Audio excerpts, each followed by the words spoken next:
Hola, buenas tardes. Mi nombre es Jimena Werner Sunderland. Soy médico y tengo una maestría en salud pública y salud global, con énfasis en enfermedades infecciosas. El día de hoy les agradezco haber sintonizado un webinar que se presentó por primera vez el 4 de agosto del presente año, pero debido a que esta información justamente va cambiando minuto a minuto, pues tuvimos que hacer una actualización justamente para el día 12 de agosto con la última información del tema que veremos hoy. Esta ponencia se titula Vacunas, bien común de la inmunología a la implementación. Bienvenidos. Este es el contenido que veremos durante el cual primero veremos inmunología, generalidades sobre cómo es que nuestro sistema inmune monta una respuesta y un poco sobre qué es el SARS-CoV-2, que es lo que nos tiene aquí reunidos el día de hoy, el COVID-19. Después iremos un poco a la parte de políticas públicas ante una epidemia como es el de COVID-19 aquí en nuestro país. Después veremos ahora sí el tema que me imagino que todo mundo que sintonizó este webinar es lo que quiere saber, que son las vacunas COVID-19.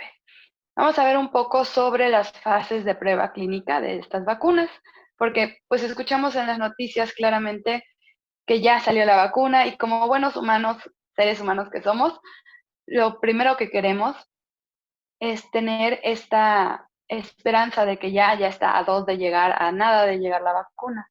Y sí, tenemos buenas noticias. Sí hay varias vacunas ya en fase 3, lo cual nos acerca mucho más a que ya estén listas para ser puestas en la población humana eh, con los menores riesgos posibles. Pero pues bueno, vamos a hablar un poco sobre cuáles son esas fases y cómo se llegan. Después les voy a presentar lo que son, lo que yo denominé como front runners en una carrera, de que se ha mencionado mucho esta carrera para sacar la vacuna, cuáles son las que tienen más promesa hasta ahorita. Y después veremos una herramienta, es del New York Times, es justamente un vaccine tracker de coronavirus y que la verdad está súper actualizado y muy al día. Es a partir de noticias periodísticas, pero también da enlaces hacia los estudios o las publicaciones en las diferentes revistas científicas. Entonces es una muy buena herramienta. De ahí veremos un poco sobre la planeación estratégica para implementar una campaña de vacunación. En esto veremos las necesidades tanto de recursos humanos, materiales y financieros y lo que se requiere para montar una campaña de vacunación. Se requiere una red de frío, para eso se implica refrigeradores, transportación, termos, hieleras, y también tenemos que hacer una planeación estratégica desde la cadena de suministro, los métodos de verificación inicial de cobertura de vacunación, una planeación de cómo se va a hacer esta vacunación por AGEPS, vamos a ver qué es esto, y muy importante, tener los sistemas de información para poder llenar este recorrido de vacunación y estos datos que se dan, que son muy importantes. Y veremos por qué la investigación epidemiológica y el monitoreo y seguimiento es algo vital para poder sobrevivir a esta nueva normalidad y en general. De ahí hablaremos un poco de capacidad instalada, no me voy a meter a números, sabemos que pues nuestro sistema de salud es muy amplio y vasto y cambiante, según la institución de salud a la cual uno se refiera. Entonces, solamente vamos a hablar sobre el sector salud público por niveles de atención y si se debería o no utilizar ya la infraestructura que está puesta para hacer este tipo de campañas de vacunación. Y después veremos un poco sobre criterios de priorización de poblacional a vacunas, porque por más que quisiéramos apenas llegue la vacuna a ponérsela a todos, tenemos problemas infinitos y recursos finitos, entonces tenemos que siempre hacer una priorización de esto. Y cierro con un bonus vamos a hablar muy poquito, pero rápido sobre los tratamientos de COVID-19, los aceptados, los no tan aceptados y cómo va en esa situación. para redondear toda esta experiencia del webinar, tendremos una pequeña discusión, puntos que yo considero que son a discutir en diferentes momentos y una conclusión y recomendaciones al respecto, con una reflexión final. Después de esto, en el link también va a venir el PDF de la presentación por si la requieren. Les pido por favor nada más que si utilizan estas diapositivas, las citen hacia la persona que las creó, porque además en esta presentación van a ver varias diapositivas citadas en la parte de abajo. Muchas de ellas quiero agradecer de entrada al doctor José Luis Díaz Ortega, que es un investigador del Instituto Nacional de Salud Pública.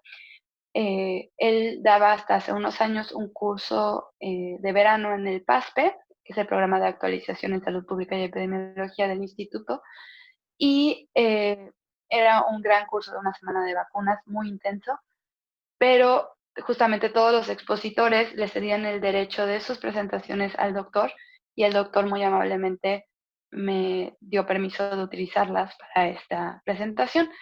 Por lo tanto, no solamente es mi trabajo el que estaría siendo no citado, sino el de ellos. Entonces les pido por favor nada más tener cuidado con esa situación. Y en mi caso, si me pudieran mandar un correo nada más diciendo para qué van a utilizar estas diapositivas, y con eso les agradecería mucho. Bueno, de entrada también les quiero decir que el primer tema que vamos a ver es inmunología. Yo no soy inmunóloga, para eso se necesitan muchos años más de estudio de los que yo tengo sobre este tema, pero por eso nada más voy a hablarles rápido sobre las generalidades de la respuesta inmune. Tenemos una respuesta humoral y celular y luego vamos a hablar sobre el SARS-CoV-2. Bueno, cuando llega a haber entra un virus o una bacteria o un organismo que tiene esta parte, un momentito para que se los pueda señalar. Esta parte de extracelular, si se dan cuenta, no tiene una capa que los rodea. Generalmente lo que hace, los primeros que llegan son los macrófagos o linfocitos T auxiliares. Estos llegan y detectan, y entonces van y le dicen al linfocito B, pues mira, te voy a presentar algo que no sé de dónde es o por qué es, ¿no? Y entonces el linfocito B llega, lo reconoce a través de ciertos procesos, generalmente por estas Ys que se ven aquí, y se diferencia justamente este linfocito B en células plasmáticas que a su vez producen anticuerpos y células de memoria. Estas células de memoria nos darán en un futuro una inmunidad. Es decir, cuando vuelva a entrar esas células de memoria se van a activar mucho más rápido. Pero las plasmáticas son las que hacen todo este proceso que viene aquí, de neutralizar a la célula y justamente hacer que la célula, o sea, el microorganismo extracelular que había entrado, sea expulsado de la célula. En otros casos, cuando hay un organismo intracelular, como generalmente son los virus, es decir, tienen esta capita, ¿no? Otra vez, llegan los macrófagos y lo detectan y se lo llevan a presentárselo al linfocito T. Estos linfocitos T que reconocen al antígeno del microbio empiezan a ser como un ejército, ¿no? Se empiezan a multiplicar por mitosis y hacen tanto linfocitos T asesino o killers, como también hacen linfocitos supresores.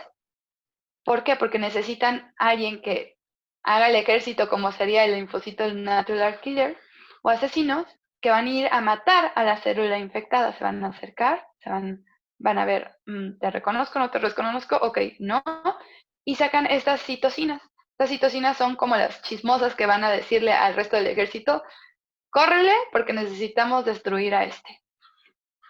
Pero luego como todo pasa cuando uno está como en una guerra o en un ejército, el problema es que pues se volvió muchísimo la respuesta. Entonces se necesita tener supresores para decirle, hey, ya, calma, ya lo logramos, déjalo ir, ahí está, ¿no? Y entonces frena la respuesta inmune justamente los supresores. Y también se producen, al igual que en estos, en la humoral, se producen unas células de memoria para que la próxima vez les sea más fácil defenderse. En ambos tipos de inmunidad lo que podemos ver es que existen células que recuerdan parte de los virus, bacterias u organismos eh, extracelulares e intracelulares, y esas son las células de memoria. No sabemos cómo hacen esto los linfocitos, de recordarlos. De hecho, hay muchos científicos estudiando este fenómeno, incluyendo premios Nobel. Esperemos pronto lo descubran y sigamos aprendiendo. Esta primera diapositiva, si se dan cuenta, es tomada de un video que les recomiendo del doctor Moreno Sánchez. Es un médico internista del Hospital ABC y da esta entrevista que dura 45 minutos, pero les prometo que les hace entender perfectamente todo esto que les acabo yo de explicar de una manera muy burda. Entonces, por si les interesa, aquí abajo. Y las siguientes diapositivas que verán justamente son capturas de pantalla de justo su entrevista. Muy bien. Les presento al SARS-CoV-2. Este justamente lo que significa es un síndrome respiratorio agudo severo por coronavirus 2. Y este virus nos está complicando mucho la cosa, ¿verdad? Pero el SARS-CoV-2, conocido como COVID-19, tiene varias proteínas encima de su membrana lipídica, como verán aquí. La más que quiero que ustedes se enfoquen es la proteína S. ¿Por qué? Porque justamente esta S es la que les da el nombre a el coronavirus por los piquitos, las espículas que saca, y entonces por eso tiene el nombre de coronavirus. Esta proteína S también es blanco de muchas de las vacunas que veremos después y tratamientos. Entonces, recordarlo, ¿va?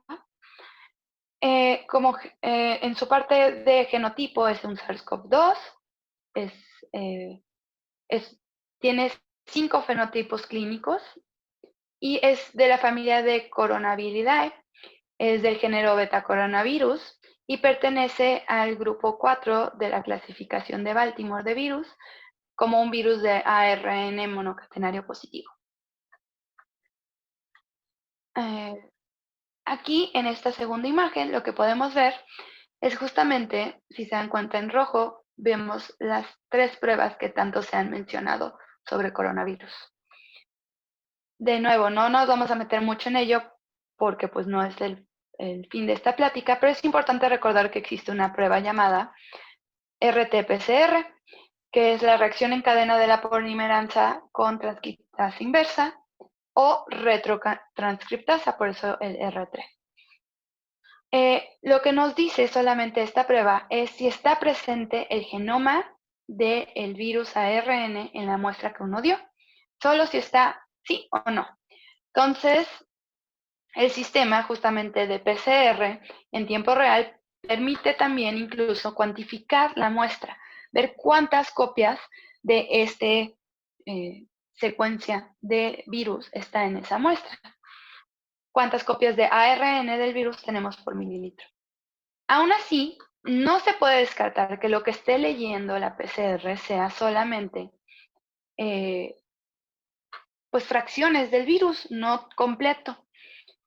Y por lo tanto no se puede descartar que existan pacientes convalecientes sin síntomas y pueden dar positivo y seguir siendo portadores del virus. Esto es muy importante. Es un método directo, al igual que la detección de antígenos. La detección de antígenos justamente son pruebas inmunológicas que permiten detectar justamente estas proteínas, como la S, todas estas que les digo. Este tipo de test está basado en la detección de moléculas y es muy habitual para hacer un diagnóstico en clínica rápido. El fundamento de esta prueba es como cuando uno se hace una prueba de embarazo rápida en la casa o como estas pruebas rápidas que luego hay para detección de ciertas drogas. La desventaja de estas pruebas es que no son mucho menos específicos y menos sensibles que la PCR-RT. Ventaja, pues la puede hacer personal no tan capacitado, no necesitas un laboratorio para analizarla, como en el PCR-RT, pero pues pierdes especificidad y sensibilidad. Estos dos tipos de pruebas tienen algo en común, que son test de detección directa, como les había dicho, del genoma o de las proteínas del virus, por lo que la reacción puede ser positiva y no implicar que el virus esté activo en ese momento y la persona sea infectiva. Podemos detectar justamente su genoma o sus proteínas, pero que el virus no esté completo, sino que lo que quede sean nada más las fracciones, como les decía, los restos. Y por último vamos a ver justamente el detección de anticuerpos. Este generalmente lo hacen una vez que ya pasó, pues ya uno se sabe infectado de coronavirus, ¿no? O puede ser que no, que por primera vez te lo hagas. También hay gente que lo hace, pero es una detección de anticuerpos. Es decir, es una detección indirecta, es lo que ya nuestro cuerpo produjo como reacción a este virus. Esto nos permite saber si estuvimos expuestos al virus y montamos una respuesta inmune o no. Si la reacción es positiva, demuestra que había anticuerpos ya hechos, como las yesitas que vimos, ¿no? Anticuerpos ya hechos contra el virus y que la persona en algún momento ha estado en contacto con ese virus y su sistema inmune pues salió, hizo todo lo que tenía que hacer como habíamos visto y reaccionó produciendo estos anticuerpos. Por lo tanto, no implica necesariamente que en ese momento específico esté uno infectado. Quizás se haya curado o simplemente puede ser que haya estado en contacto con el virus y no haya tenido los síntomas.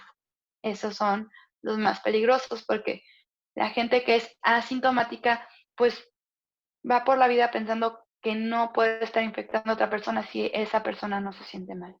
Pero ojo, una gran desventaja de este tipo de test es que nuestro organismo necesita varios días para producir justamente estos anticuerpos para que sean detectables.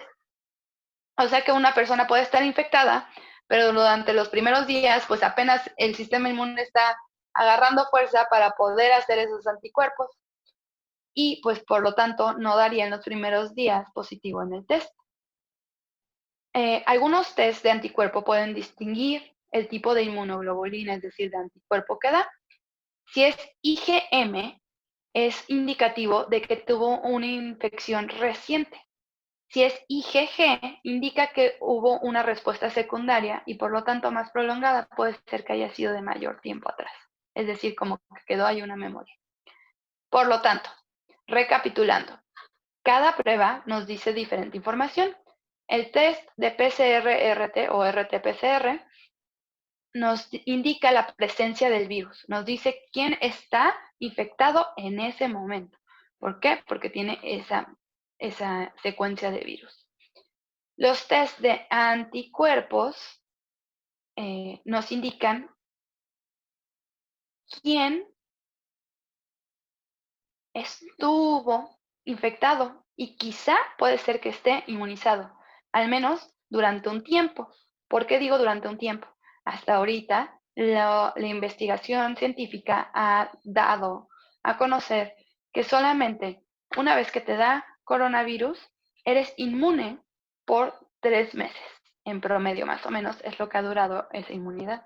Entonces, pues sí, vas a tener anticuerpos, vas a salir positivo en estos anticuerpos, pero solamente por 3 meses. Si quieren entender más sobre las pruebas, les recomiendo aquí abajo viene justamente un artículo periodístico de Ignacio López Goñi. Él es un profesor de microbiología en la Universidad de Navarra, España, y justamente el artículo aquí que aparece, viene el link y apareció por primera vez en The Conversation. Bueno, aquí lo que podemos ver es justamente cómo lo que habíamos visto en generalidades, cómo se monta esta respuesta inmune innata ante el coronavirus y cómo se hace antagónica. Lo que nos permite ver aquí justamente es lo que les decía, ¿no? O sea, si se dan cuenta, esto es importante porque es la primera vez que lo vemos, estas letritas aquí chiquitas que dicen ASB, ¿no? Perdón. ACE2, estas. Entonces, aquí llega el coronavirus y necesita como desbloquear algo para poder entrar a la célula. Y ese algo que se desbloquea es justamente la ACE2, que es la enzima convertidora de angiotensina 2. Entonces entra y empieza todos los procesos que les había comentado para poder hacer, entra el macrófago dice, esto no me late, no sé qué es, se lo voy a llevar al linfocito T, el linfocito T dice, no, tampoco sé qué es, entonces vamos a hacer como a diferenciarme, empieza a reproducirse por mitosis y entonces hace toda su cascada y saca estas citoquinas para pedir más ayuda a otras células, ¿no? Y justamente ver cómo hacerle para poder parar la infección y destruir esa célula infectada. Entonces, aquí podemos ver justamente los resultados de la infección por SARS-CoV-2 en la activación de células mieloides y cambios de la función de las células de natural killers, justamente, ¿no? Y aquí podemos ver justamente cómo se aumentan ciertas citoquinas y también hay otras que se disminuyen para poder funcionar después como supresoras. Muy bien. ¿Se acuerdan que habíamos hablado de que en la PCR en tiempo real, RT-PCR, también puede hasta medir la cantidad de copias de ARN viral que hay por mililitro en esta muestra?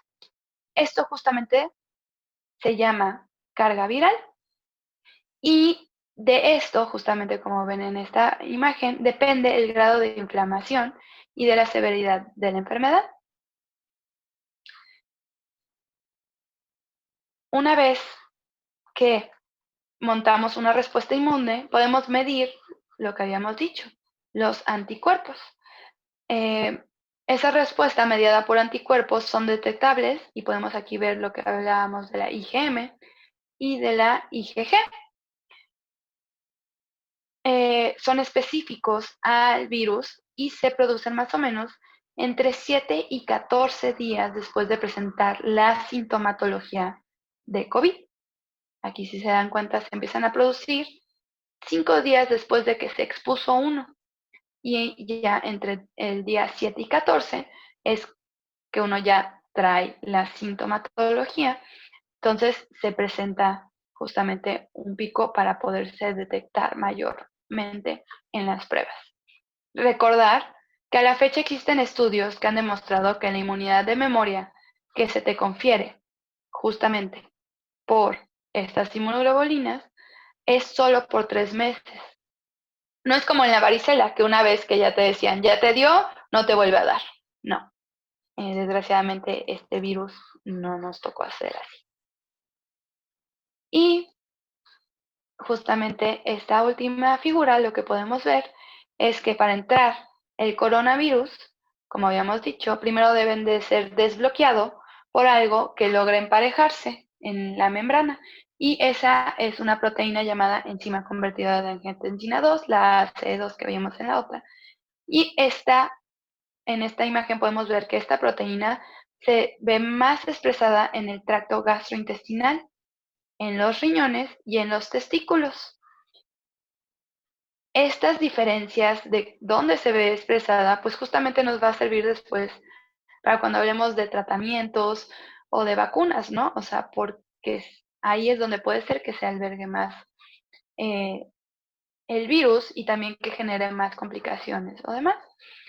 Podemos ver que también la distribución de esta, o la expresión de esta enzima convertida de angiotensina 2 varía también hasta dentro de un mismo órgano, como son los pulmones. Un claro ejemplo es que en los pulmones, en el tejido alveolar, que es donde se hace el intercambio de oxígeno en la parte más chiquita, tiene mucha más expresión esta proteína, esta enzima convertidora de angiotensina 2, que en los bronquios, en la parte de hacia afuera.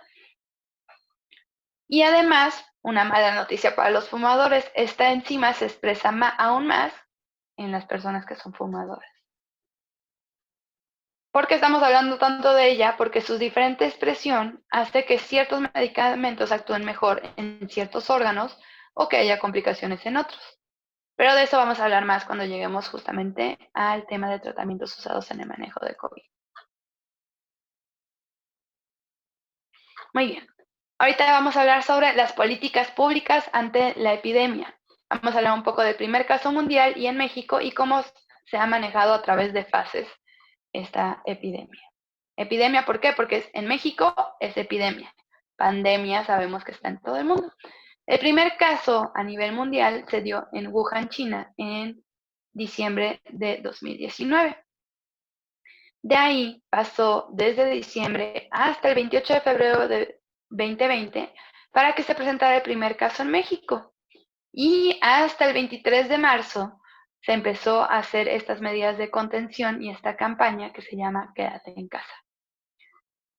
En la fase 1, justamente que hablábamos, que es el 28 de febrero inició de este año, los casos COVID estaban justamente todavía, eran importados.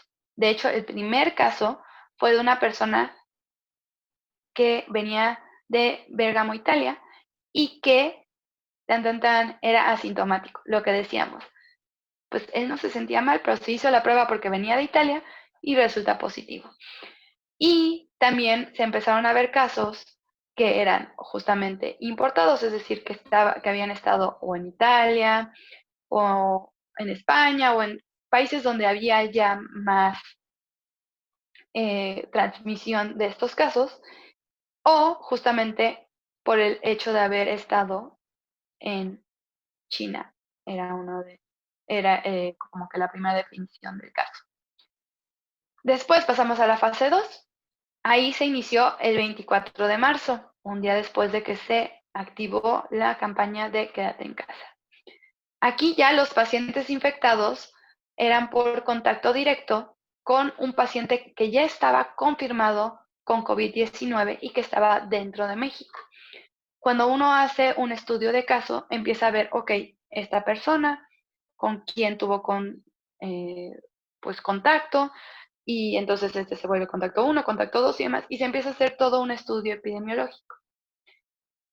Justamente en la fase 2 todavía se podía empezar a ver, ok, aquí está el caso, pero el caso ya se dio y está confirmado en México. Y podía ver. En la fase 3, que fue el 21 de abril del 2020, ya este rastreo de contactos ya no era viable, ya no se sabía, ay, pues igual te contagiaste con este o con él, no sé, o con ella, no lo sé. Entonces, ya se reportaba una transmisión comunitaria de COVID-19. Yo puedo salir y puede ser que la persona de al lado haya pasado corriendo y dejó el virus, ¿no? O sea, entonces ya hay este tipo de situaciones. Muy bien. Por fin llegamos al tema que tanto me imagino que les genera duda a ustedes, la parte de vacunas de COVID-19. Vamos a iniciar. Justamente vamos a hablar primero sobre las fases de prueba. Todo esto les recomiendo el Vaccine Tracker de The New York Times. Aquí viene el link, también va a venir después para poder presentarse. Pero justamente habla de que primero hay una fase preclínica. En esta fase preclínica se prueba este biológico o esta vacuna en animales, generalmente en ratones o en monos o simios, para ver si ellos producen una respuesta inmune. Una vez que ya se vio que sí hay una respuesta inmune, entonces se procede a pasar a la primera fase 1, que son pruebas de seguridad. Y justamente estas pruebas se hacen en pequeñas cantidades de personas, generalmente en el rango de decenas, para ver la seguridad y para ver qué dosis es la adecuada para poner y de paso confirmar que justamente no solamente era en estos animales la respuesta inmune, sino también en nosotros. De ahí pasamos a la fase 2, que son pruebas ya extendidas o expandidas, donde ya se empieza a poner esta vacuna en cientos de personas y generalmente ya están divididos en grupos. Generalmente también se toma un grupo separado de niños y un grupo separado de personas mayores de 65 años, porque en ellos puede ser que la respuesta inmune sea diferente a la del resto. Estas pruebas continúan la línea de ver que sea segura y empiezan a ver la capacidad también de inducir en uno la respuesta inmune, que no nada más haya sido en esas decenas de personas, sino ya en centenas. De ahí se va a uno a la fase 3, que ya se habla que es una prueba de eficacia. Aquí ya se mete a miles de personas y se esperan a ver cuántos se infectan comparados con un grupo de voluntarios que reciben un placebo, es decir, se les inyecta algo que no es la vacuna.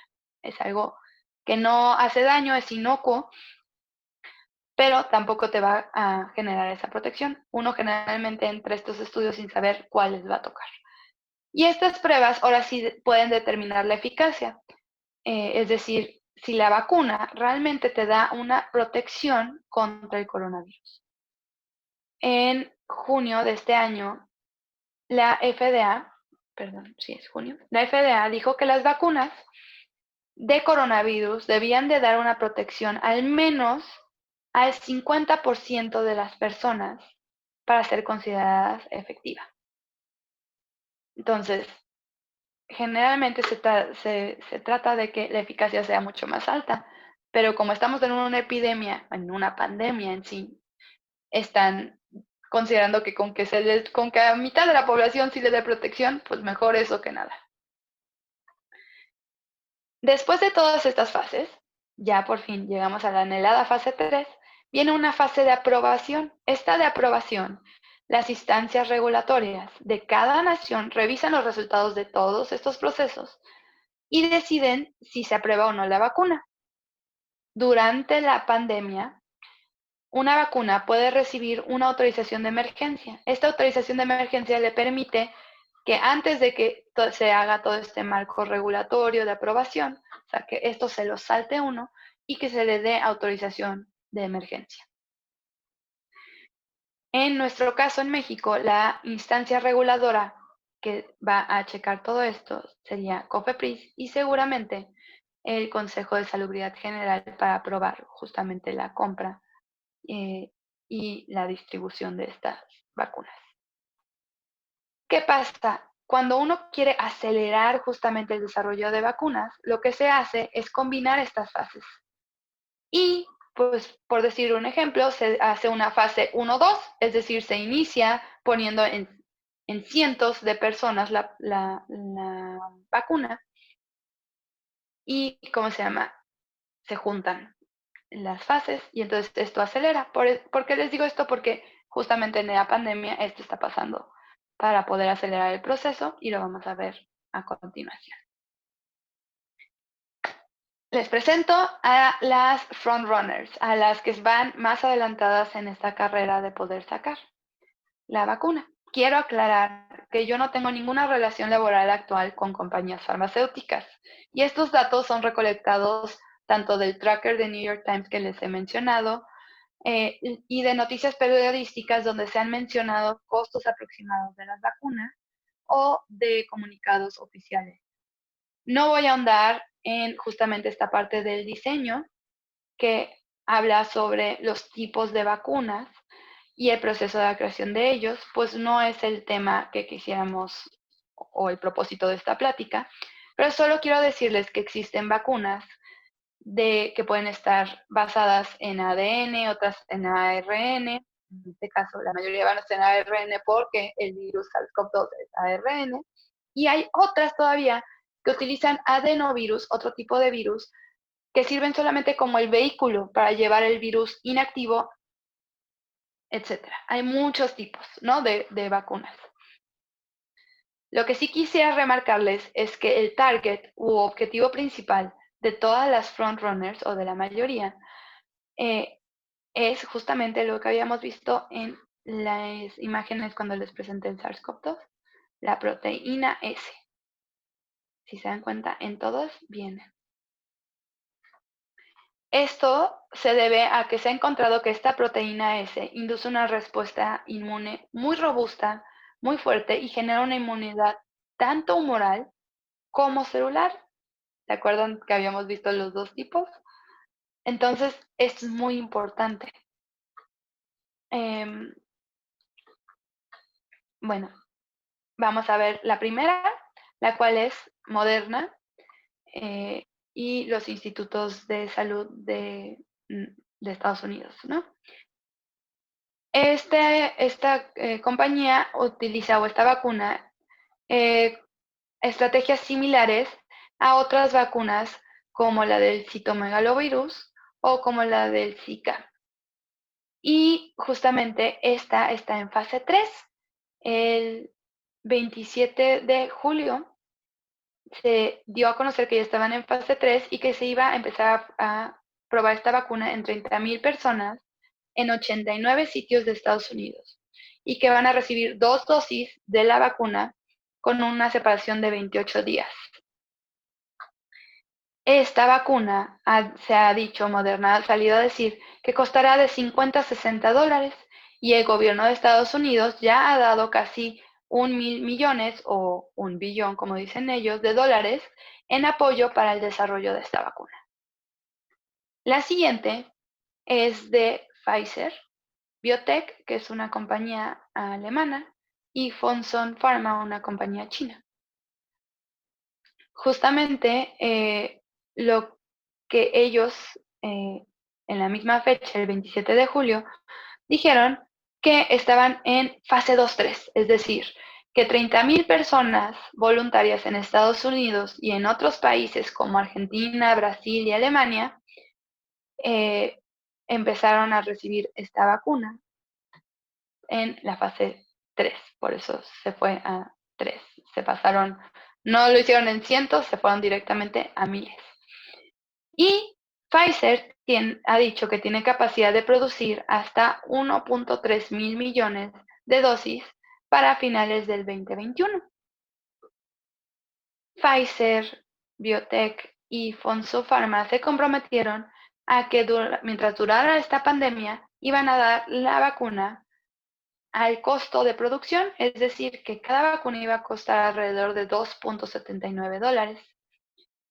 Y Estados Unidos también ha dado casi 1.2 mil millones o billones de dólares en apoyo. Y además celebró un contrato con Pfizer de 1.9 mil millones para comprar 100 millones de dosis que les entregaría, en teoría, Pfizer en diciembre, en dado caso de que pasaran la aprobación de la FDA, que es la instancia reguladora de Estados Unidos, y terminaran esta fase 3 de vacunas con buenos resultados. Y también otro contrato que se dio fue el de con Japón. Japón adquirió 120 millones de dosis. Muy bien. La tercera vacuna que vamos a discutir ahorita es la de CanSino y la Academy of Military Medical Services en China. Ellos utilizaron, como les he dicho en otros momentos, siempre es bueno pues no empezar de cero, sino tener algo y a partir de eso construir. Entonces ellos utilizaron una vacuna que ya habían hecho sobre el ébola, y ellos ya están también en fase 3. Y en la fase 1, en mayo, se dio, y fase 2 en julio, se aprobó en una pues cosa que por primera vez se vio en el mundo, porque estaban en fase 2 en junio y decidió China en junio 25, si no mal me acuerdo, que iba a aprobar esta vacuna como una Restricted Needed Drug y que se le iba a poner a los militares.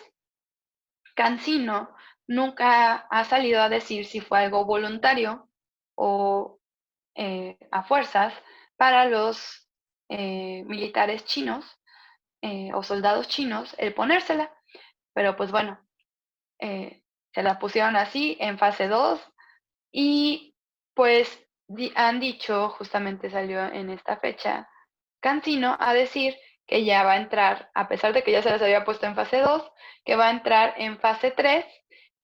En Arabia Saudita justamente va a ser la fase 3 y que está en negociación con otros países para también que esta fase 3 se dé en otros lados, además de Arabia Saudita y China. Eh, Existe el rumor que también aquí se está en pláticas con Canadá, pero esto no ha sido confirmado. Ya saben que el régimen chino es receloso sobre sus datos, entonces no tenemos idea de cuánto va a costar. Otra de las vacunas es una que ha sido también muy sonada, que es la de la Universidad de Oxford y el laboratorio AstraZeneca. Ellos se basaron en una vacuna que ya habían hecho para MERS-CoV, es decir, otro tipo de coronavirus, que fue justamente uno que hubo también una pandemia, pero que no llegó hacia América o no fue tan fuerte, se quedó así en la parte de Asia. Y también con otra vacuna que ya habían hecho sobre influenza tipo A, ¿no? Del virus influenza tipo A. Ellos están en fase 2-3 desde el 3 de agosto, fase 2-3 en Inglaterra y fase 3 en Brasil y Sudáfrica. AstraZeneca ha dicho que ellos pueden desarrollar, o si sale todo bien en estas pruebas y les dan la aprobación que les había mencionado de emergencia, desde octubre empezar a producir las vacunas y que AstraZeneca tiene la capacidad de producir hasta 2.000 millones de dosis. Y justamente lo van a dejar en 2.5 euros aproximadamente, uniéndose justamente al costo de dar a precio de costo de producción solamente durante la pandemia. Muy bien. Esta diapositiva es una diapositiva nueva que si ustedes me acompañaron el día 4, pues no estaba porque todavía no era algo tan trascendental, pero pues debido a las actualizaciones de ayer y hoy en información, agregué. Justamente es la vacuna rusa, la que denominaron Sputnik 5. La publicaron o dieron a conocer Moscú el día 11 de agosto y que es la primera vacuna registrada en el mundo ya para COVID-19. La OMS y la comunidad, o sea, la OMS, la Organización Mundial de la Salud y la comunidad científica todavía tienen varias dudas sobre ella, ya que Moscú no reveló los datos de inmunidad y seguridad de la vacuna. Es decir, todo esto de fase 1, 2, 3, ¿no? O sea, no lo reveló y además de todo se quedó en fase 2.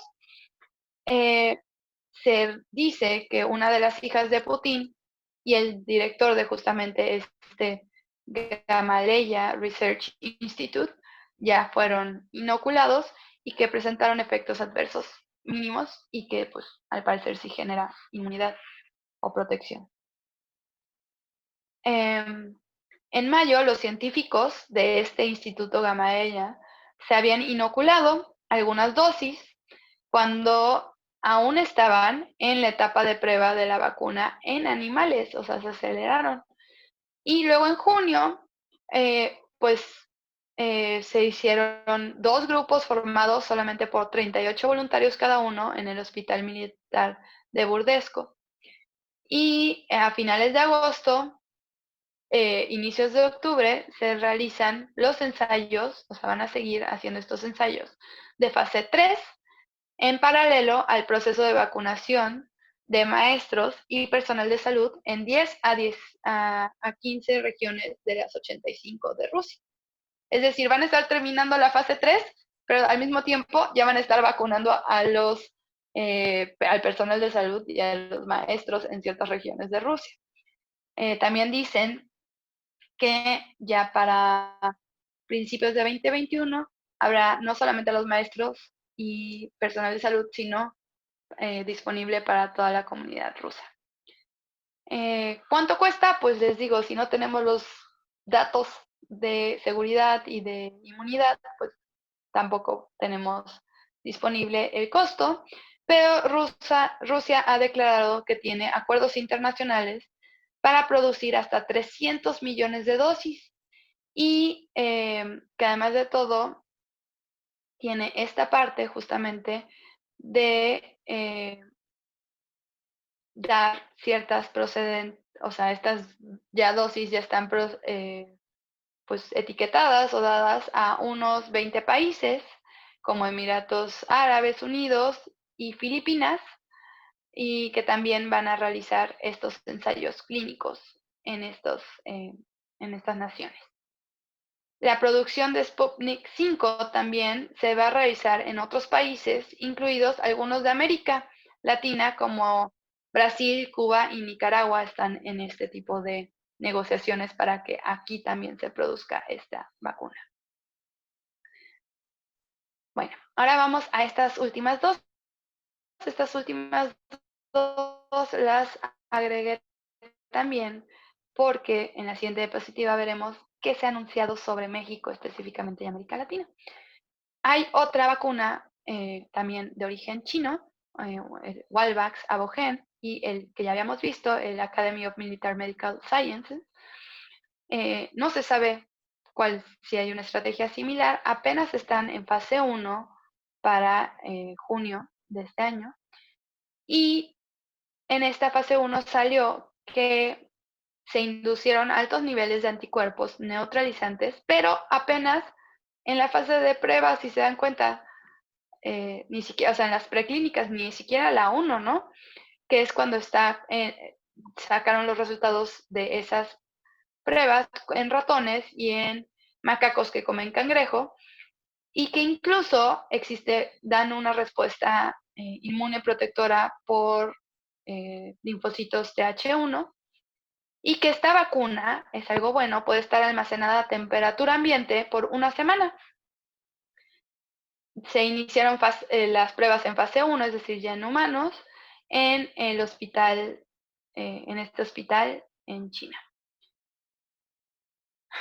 ¿Cuánto cuesta? Otra vez, régimen chino, no tenemos esos datos, o si ustedes los encuentran, háganmelo saber para actualizar la presentación.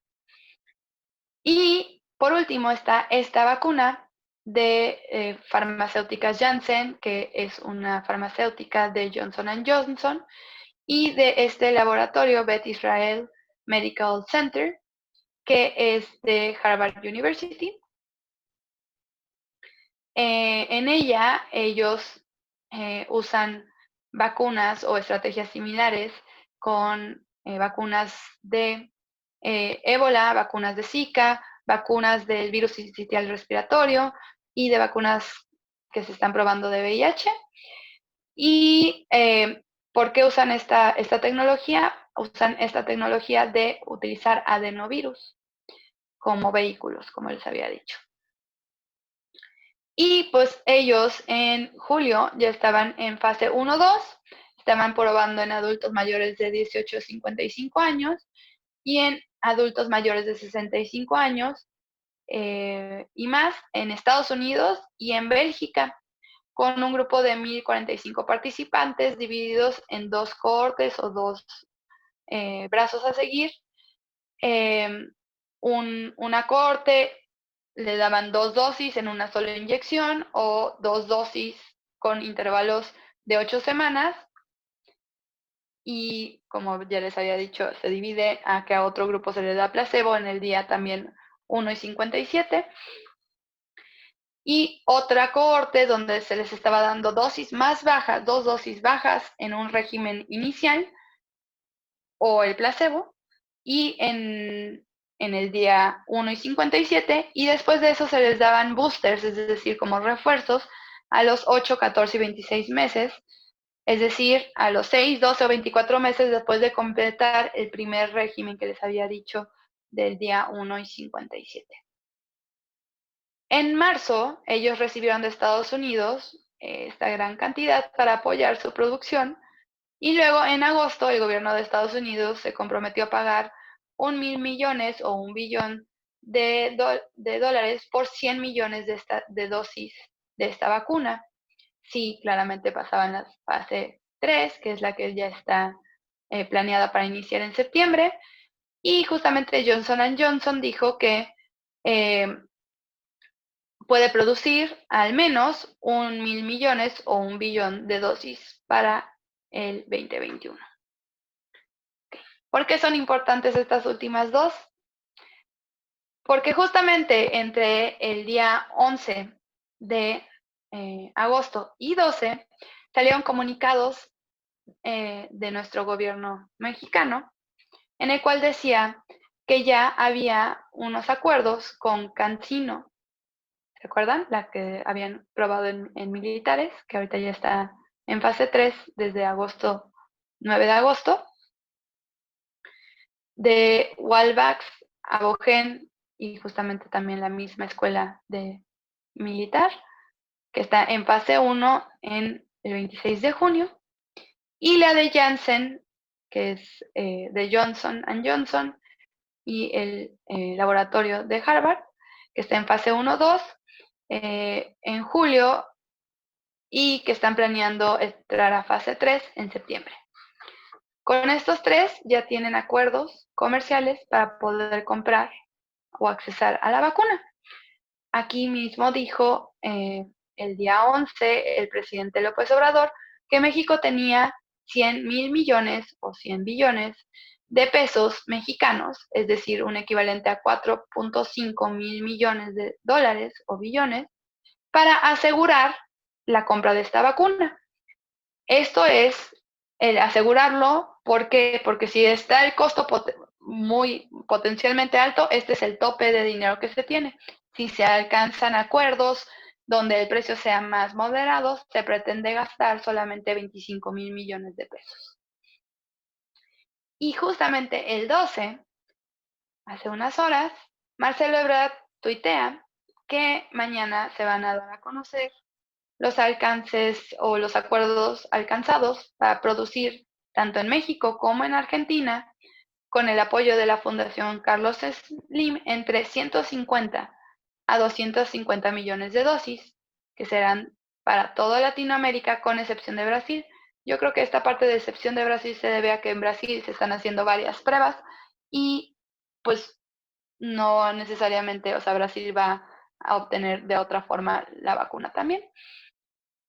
La producción de estas vacunas, de justamente la de Oxford con AstraZeneca, se va a dar esta producción en Argentina y en México, y van a estar disponibles en el primer semestre del 2021 con un costo entre 3 y 4 dólares. Y Fundación Slim pues tuvo aquí que ver al respecto. Y recordemos que esta de Universidad de Oxford y AstraZeneca para el 3 de agosto ya se encontraba en la fase 3. Entonces son muy buenas noticias. Aquí quiero hacer un punto que voy a remarcar al final en mis consideraciones, que se tiene que hacer mucho trabajo de diplomacia en salud global. ¿Por qué? Porque estamos en un mundo interconectado con muchas cosas. Antes, bueno, sigue existiendo una cosa que se llama Gavi, que es una parte de la Organización Mundial de la Salud, que es parte de la Organización de las Naciones Unidas, ONU, pero el presupuesto de la OMS se ha visto reducido considerablemente en este año y en los que vienen, porque el principal país contributor dejó de dar dinero al respecto. Entonces, Gavi pues tampoco tiene esa fuerza. Gavi se dedicaba a que justamente para los países que estaban en vías de desarrollo, que no tenían esa economía para poder pagar los 3 o 4 dólares por cada vacuna, se hacían ciertas como acuerdos público-privados para poder obtener esa vacuna y poder hacerla llegar a la población más vulnerable. Entonces, por fin les presento el tan anhelado y tan comentado Vaccine Tracker de coronavirus del New York Times. Aquí viene otra vez la liga y pues vemos justamente lo que les decía. En fase 1 hay 19, que incluye una de las que México se comprometió o está en pláticas para comprar, que es la de Walvax, Abogen y la Escuela de Milicia. En fase 2, bueno, 1-2 está la de Janssen, ¿no? Con Johnson y el laboratorio de Harvard. Y la fase 3 está la de Moderna y se acuerdan que hay fase 2-3, que es la de Biotech, Pfizer y Fosun Pharma. Y en fase 3 la de Oxford y AstraZeneca. Y estas dos que fueron aprobadas para un uso temprano o un uso limitado, que es la de CanSino, que también ahorita ya también está de CanSino con la de Milicia, está entrando a fase 3, y pues la de la rusa, la Sputnik 5, que no sabemos. Muy bien. Ahora nos vamos a cómo se planea una campaña de vacunación, ¿no? Aquí empezamos con las necesidades. ¿Qué necesitamos? Pues necesitamos recursos humanos. Esos recursos humanos tienen que estar capacitados para cada una de las fases que vamos a ver que se necesita para esta implementación de una campaña. Necesitamos técnicos y profesionales en vacunación, que pueden ser desde las incansables vacunadoras de campo, que son enfermeras generalmente que van casa por casa a dedicarse a vacunar a las personas. Pueden ser médicos, pueden ser promotores de salud. Hay una gran variedad, mientras que están capacitados en las técnicas de asepsia y antisepsia para poder y el correcto aplicación de una vacuna. Y también de todo el proceso que implica, porque no nada más es ponerla, sino es el llevarlo en el termo, en la temperatura adecuada, saber cómo reconstituir las vacunas, y esto lo vamos a ir viendo conforme pase. También necesitamos promotores de salud porque justamente necesitamos que se fomente el hecho de que la vacunación es un bien común, es algo que nos sirve para todos. Necesitamos también ingenieros biomédicos para toda esta parte de los refrigeradores, el equipo adecuado de transporte, ¿no? O sea, los especialistas en transporte especial en ciertas temperaturas. Necesitamos electricistas para justamente tener toda esta red y garantizar que no te vaya a quedar el refri sin luz y pues se desnaturalicen todas las vacunas. Necesitamos pues financieros, economistas, contadores para que nos ayuden a hacer la planeación de los recursos financieros. Necesitamos de todos. A lo que me refiero es que justamente es interdisciplinario, no solamente es verlo como, la enfermera o el doctor que va a vacunar. También necesitamos el recurso material. ¿A qué me refiero? A los equipos para almacenar, transportar y distribuir a estas vacunas o este biológico en las condiciones adecuadas, así como justamente el insumo o el vial, el biológico. El biológico generalmente incluye el vial, que es pues el frasquito, un diluyente en algunas vacunas, una tarjeta de identificación que dice cuál es la vacuna, la fecha de caducidad, la fecha de producción, el lote, los posibles efectos adversos, cómo se tiene que inyectar, en dónde, etcétera. Se necesita una jeringa y una aguja, que en estos tiempos ya todos son desechables. Se necesita una torunda, que es el típico algodón con alcohol, o luego hay ya unas como se ven como mini toallitas desinfectantes. Y muy importante, no estamos acostumbrados a vacunar con guantes, pero pues es un equipo de protección personal y a todo personal médico, siempre médico, me refiero a personal de salud en general, no a las enfermeras, a los psicólogos, a los nutriólogos, que luego les toca también vacunar, a los médicos, a todos en general, a todo personal de salud, siempre tenemos tendencia a olvidar que tenemos que primero protegernos a nosotros y estar bien nosotros para poder ayudar a un tercero. Entonces, justamente, no olvidar el equipo de protección personal, entre muchas otras cosas. Y los recursos financieros, pues hay que programar el presupuesto para adquirir justamente todos estos equipos para transportar y los insumos para la cadena de frío, las hieleras, los termos, los equipos frigoríficos, la cámara fría y precámara, el transporte especializado, los refrigeradores, los termómetros, el dinero para poder pagar a este recurso humano, el dinero para poder pagar los recursos materiales, etc.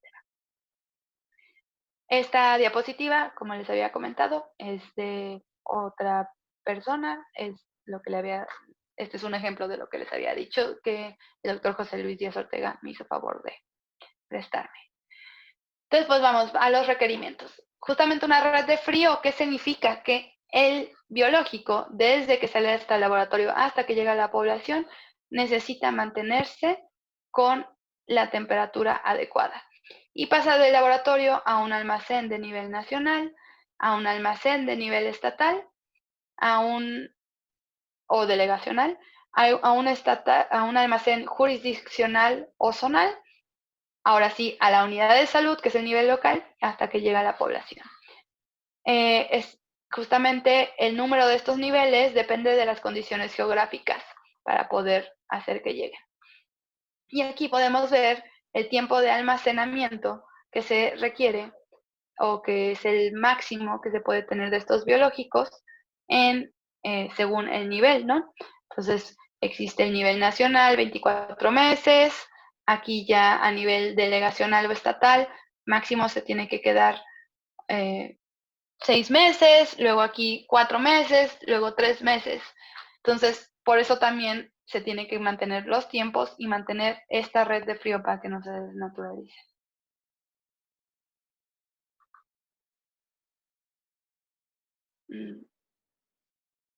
Una disculpa, estoy teniendo un pequeño problema con la presentación. Puede ser que dejen de ver la presentación un momento y ahorita se las vuelvo a poner.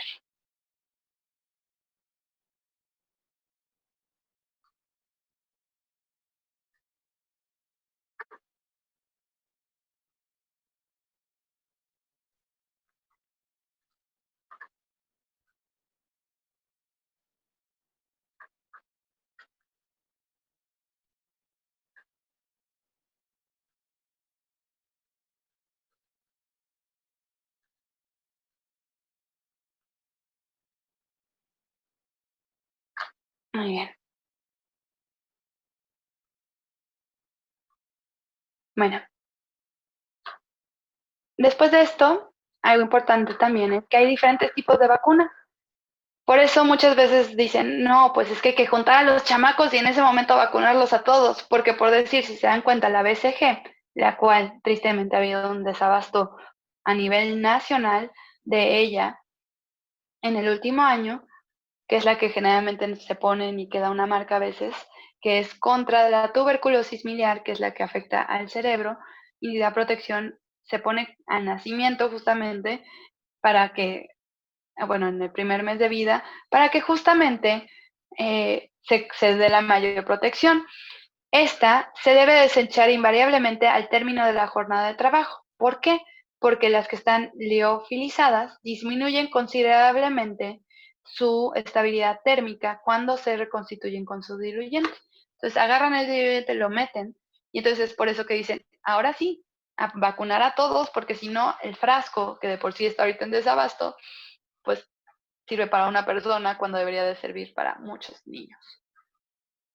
Y pues bueno, justamente requisitos que se tienen que cumplir, que no haya pasado a la fecha de vencimiento, que esté conservada adecuadamente en esta red de frío, que se utilice la técnica de asepsia para el retiro de las dosis, es decir, muchas veces más dicen, pues dejo nada más la aguja o el tapón, o sea, la aguja en el tapón del frasco y ya nada más le cambio. Eso no, porque estás dejando ahí una vía de contaminación. Que el tapón del frasco de la vacuna no esté sumergido en agua debido a descongelar, porque a veces pues, se va hacia otra parte fría, porque el frasco siempre tiene que estar limpio y seco. Bueno, entonces hay una cadena de suministro, si se dan cuenta, siempre desde el fabricante, o sea, se necesita dar información al fabricante, que el fabricante lo mande por vía aeropuerto o aduanas y demás, llegue a nivel central y pase todo lo que ya habíamos visto hasta que llega el vacunador, y es decir, a la madre, al niño. Aquí siempre las vacunas uno pensamos que solamente es para los niños, y sí, tenemos un esquema muy bueno de vacunación en México que generalmente abarca hacia los niños, pero también como adultos tenemos que mantenernos vacunados, y esto se los quiero reforzar mucho porque viene la época de influenza. La vacuna de influenza generalmente se hace una campaña chiquita en la cual es para mayores de 65 años, para los niños chiquitos, para el personal de salud. No, este año ojalá se pueda hacer una vacunación masiva porque existe algo que se llama inmunidad cruzada. Y entonces, pues no nos va a proteger contra el COVID específicamente, pero nos mantiene protegidos contra la influenza, que es otra que puede parecer. Y además de todo, nos da elementos a nuestra respuesta inmune para poder también detectar otros eh, virus respiratorios como es el COVID. Entonces, esta vacuna de influenza no es, bueno, yo ya me la puse una vez ya, no. Cada año se hace una vacuna con las cepas de influenza que estuvieron circulando el año anterior, para así poder dar una nueva, pues un refuerzo a nuestro cuerpo para saber que el sistema inmune sepa cómo actuar ante ello. Entonces, por favor, acudan a vacunarse. Y pues recuerden que también como adultos necesitamos vacunarnos y tener refuerzos de muchas otras cosas, no solo a los niños. Entonces, pues todo esto implica un proceso de que generalmente esta cadena debe ser simple, precisa y estandarizada para que no haya problemas. Ok, otro requerimiento es, hay que evaluar la necesidad. ¿Qué tanto se necesita que se vacune específicamente de esa vacuna en esa parte? Y para eso tenemos herramientas de verificación de cobertura de vacunación. Tenemos una primera que mide justamente esta parte, que es un análisis de cobertura, y nos permite justamente eh, verificar coberturas con base en datos administrativos. Nos permite analizar indicadores de cobertura, persona, lugar, tiempo, indicadores de calidad, qué tan bien se hizo o no, la tasa de deserción, y también hay otros tipos de indicadores de calidad como las oportunidades perdidas de vacunación, que veremos después. Se miden como las barreras que se dan para ello. Otro es un monitoreo rápido de cobertura, y este, pues si se dan cuenta, es una base de datos, es tal cual, nada más analizarla. Pero en este ya se va a verificar la población blanco que recibió la intervención. Puede ser una población preescolar, una población escolar, lo que les digo, una población de adultos, etc. Y justamente se hace un monitoreo rápido de cobertura en los hogares. Ahorita veremos qué es eso. Y luego, otra forma es un análisis de calidad del dato, es verificar que el dato que yo vi en mi registro administrativo sea real, es decir, evaluar la calidad y concordancia de los datos, que implica una evaluación completa, o una evaluación más chiquita acordada, en el cual se evalúa la concordancia de los datos con la calidad del sistema de información. Otra forma son las encuestas de cobertura, en donde se estima el nivel de cobertura con base a una investigación probabilística. Para esto se hace un muestreo de calidad de los lotes y se hacen encuestas de cobertura. Estas encuestas de cobertura generalmente son específicas a un tipo de vacuna. Muy bien. La planeación por AGEPS. Ok, ya sabemos más o menos qué onda, pues ok, vamos a tener que planear el trabajo de campo. Para ello, primero tenemos que calcular el tamaño de la muestra, y este cálculo de la muestra es el tamaño y número de conglomerados o de grupitos que vamos a hacer, y para esto se usan generalmente proyecciones poblacionales de CONAPO, que están basadas en encuestas intercensales de INEGI o censos de INEGI, y eso nos permite dividir en conglomerados, en grupos, y generalmente se dividen por sector salud y población de responsabilidad. A ti te toca vacunar tantos, a ti ISSSTE tantos, a ti Secretaría de Salud tantos, a ti Pemex tantos, con base en se proyecta que hay tantos niños de esa edad para ese tiempo, ¿no? De ahí se va a identificar justamente estos conglomerados. Muchas veces se hacen por AGEPs. ¿Qué es una AGEP? Es una área geoestadística básica. Esta definición viene del INEGI y del CIDE, aquí viene del Centro de Investigación y Docencia Económica, y lo que es justamente nada más es delimita una área geográfica específica y pueden haber AGEPs urbanos o rurales según sus características. Después se selecciona aleatoriamente o al azar por sorteo dónde iniciar, es decir, ya planeé, ya hice mis cuadritos y voy a iniciar por el 2. Y de ahí hay que delimitar qué conglomerados se seleccionaron de estos AGEPs para justamente decir, ok, este es AGEP 1, 2, 3, 4, 5, y entonces selecciono que voy a hacer el 2, el 4, el 6, etc. Y se traza la ruta de vacunación. Esto especialmente toma mucha importancia cuando se hace trabajo de campo a nivel rural, pero también a nivel urbano. Y se organiza el trabajo de campo y la recolección de información. Se dice, a ti te toca esto, a ti te va a tocar este AGEP, este otro, etc. Y la recolección de información, muy importante, porque muchas veces eso lo olvidamos y son datos muy buenos, es información muy valiosa, y si se sistematiza bien, se va a dar desde el principio una buena calidad de ese dato. Entonces, vamos justamente al sistema de información donde se va a vaciar esos datos. Generalmente, cuando se hace un estudio epidemiológico, se sube a el CINAVE. El CINAVE es un sistema de información de vigilancia epidemiológica perteneciente a la Dirección General de Epidemiología. Y esta justamente va desde la unidad de salud, que se lo manda a jurisdicción, la jurisdicción se lo manda al Estado, el Estado se lo manda a nivel central. Y se realizan estudios de caso a todos los casos probables. Si yo subo a CINAVE que tengo un probable caso de parálisis flácida, se tiene que hacer un estudio de caso para eso, para ver cuáles acciones que ya se detectó, ya se notificó generalmente inmediata o semanalmente, y entonces se necesita hacer un estudio de caso en las primeras 48 horas para ver qué riesgos hay alrededor de y cómo poder ayudar y atender a ese caso. Y luego ya se da el toma y proceso de muestras, el análisis epidemiológico, la emisión de recomendaciones, y justamente todo esto implica una difusión de información. Y para todo esto, lo que se están haciendo son acciones de control.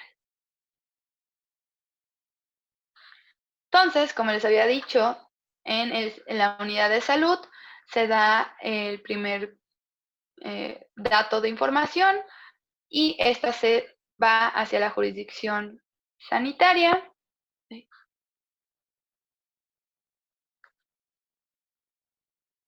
Y, disculpe, se va a la jurisdicción sanitaria. Esta jurisdicción sanitaria lo manda al Estado.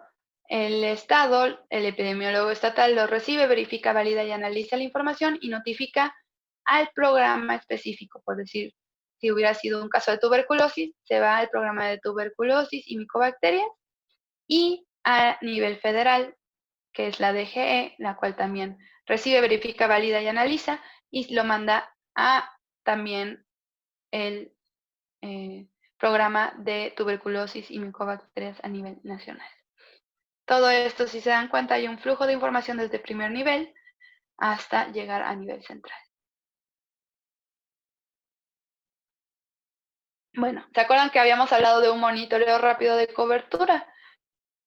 ¿Qué implica un monitoreo rápido de cobertura? Es casi hacer un censo, una encuesta, casa por casa, rápido, ya haciendo tu muestreo y toda la situación, y se determina justamente visitar el número necesario de casas para recolectar el número de personas que realmente tienen esta población meta que se definió de vacuna, ¿no?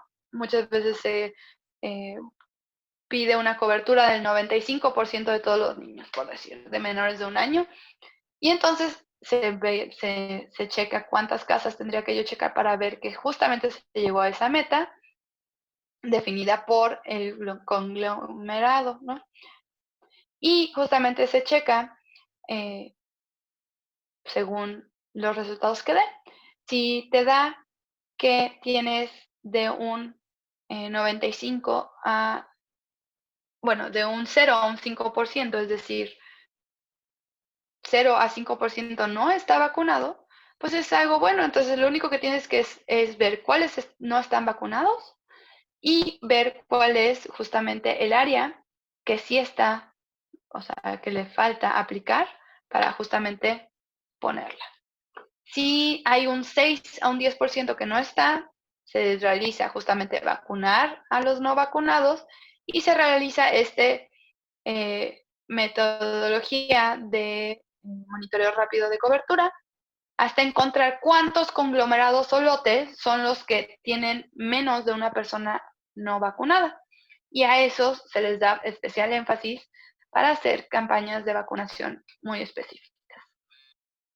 Y luego, si tienes más del 10%, chin, pues tienes que agarrar y vacunar a los no vacunados, realizar vacunación casa por casa para asegurarte y hacer justamente esto mismo del monitoreo rápido de cobertura para ver dónde son los conglomerados o lotes que tienen menos de una persona no vacunada. Entonces, ¿qué es importante? Los sistemas de información de dosis aplicadas de vacuna, tenemos que preguntarnos, ¿realmente refleja la cobertura del país? Si sí, pues entonces lo que se hace es estas encuestas de cobertura de vacunación para poder responder esta pregunta. Si los resultados te confirman que hay una baja cobertura, si tú ya checaste en tu sistema y viste, aquí nada más hay 80% y haces tu encuesta de cobertura de vacunación y realmente nada más tienes 80%, pues hay que hacer una vacunación masiva y redefinir tus políticas públicas de vacunación en esa parte.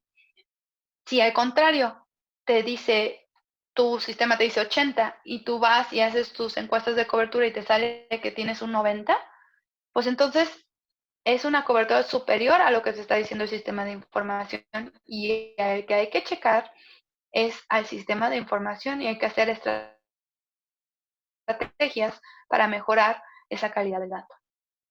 Entonces, ¿para qué nos sirve la investigación epidemiológica aplicada? Pues justamente para tener un sistema de registro y un sistema de monitoreo continuo que nos lleve a identificar un problema de salud. Generalmente este problema de salud se compara con una magnitud esperada. Por decir, se espera, y estoy dando números a lo loco, que el 5% de las personas tengan tuberculosis. Entonces, si a ti te sale que en esta parte tienes 10, pues claramente hay que llegar a conclusiones que implica que está descontrolado y que se tienen que tomar acciones justamente para atacar este problema. Y pues también tenemos que checarlo con lo que se está registrando para ver si los resultados coinciden y justamente retroalimentar este sistema de registro con las acciones.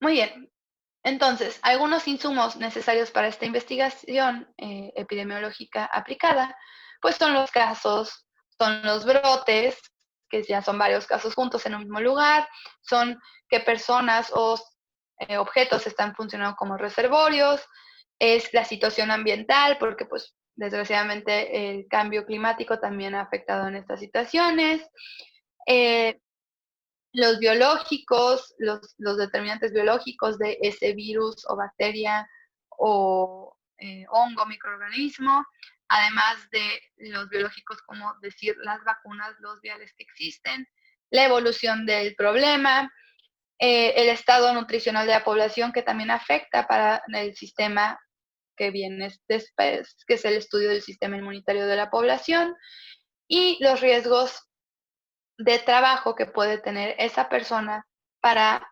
diseminar o ser esto.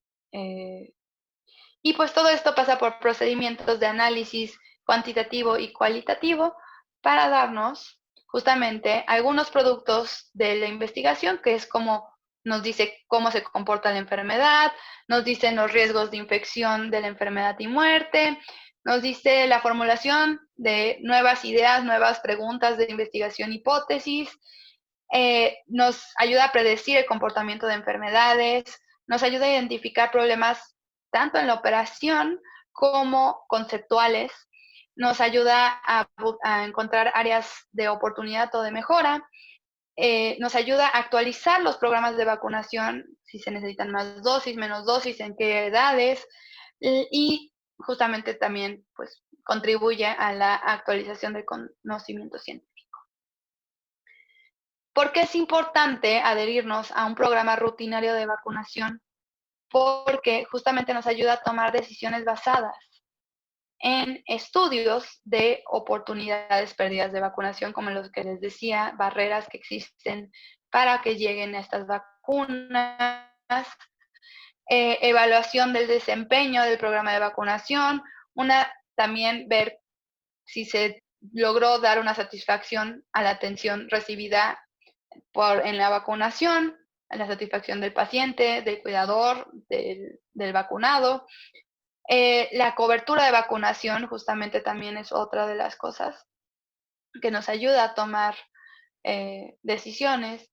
El mercadeo de vacunas, lo que les mencionaba, de el tener o no tener la vacuna por otras producciones, por casas de farmacéuticas, ¿no?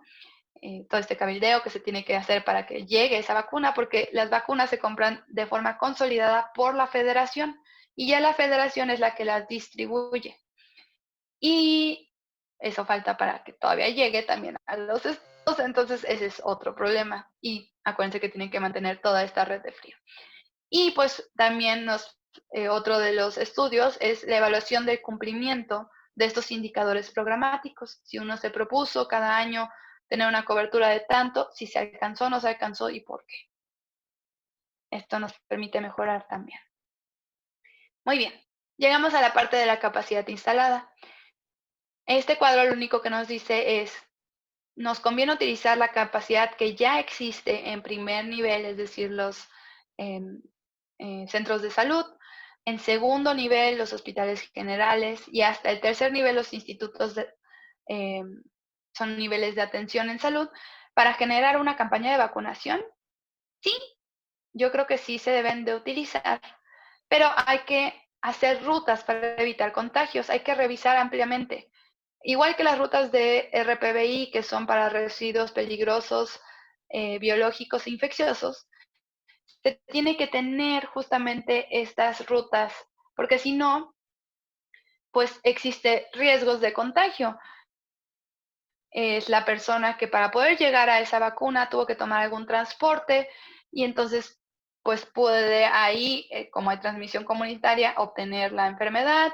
También el acceso para poder llegar a ese centro de salud o a ese hospital. Siempre decimos que los hospitales son súper limpios y sí, no, se mantiene la higiene, pero también son lugares donde hay riesgo de contagiarse de otras infecciones, ¿no? Entonces también hay una convivencia en la sala de espera que también se tiene que cuidar, etcétera. Y además, como les decía, la capacidad instalada sí hay que reutilizarla, pero hay que ver sus menores, es decir, no hay que saturar ni sistemas ni niveles de atención, ni mandar a personas con comorbilidades a lugares de mayor riesgo, como lo que les decía de infecciones nosocomiales. ¿A qué me refiero a no saturar sistemas ni niveles de atención?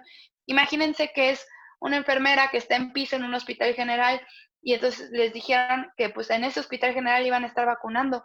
Entonces, pues la enfermera que está en piso, que lleva mucho tiempo tal vez sin vacunar, la sacas de su esfera y la metes a vacunar ahí y entonces existen más riesgos de problemas o de cosas que podrían salir mal con este tipo de campañas de vacunación, además de que pues sacas a un elemento que es necesario en piso para sacarlo acá y entonces el hospital general tiene un buen de pacientes y además de todo existe ese riesgo de que ese paciente que llegue con comorbilidad como hipertensión, diabetes, sobrepeso, obesidad, asma, inmunocompromiso por cáncer, por VIH, SIDA, etcétera, pues termine contagiado de otra cosa, no necesariamente coronavirus, ¿no? O de coronavirus.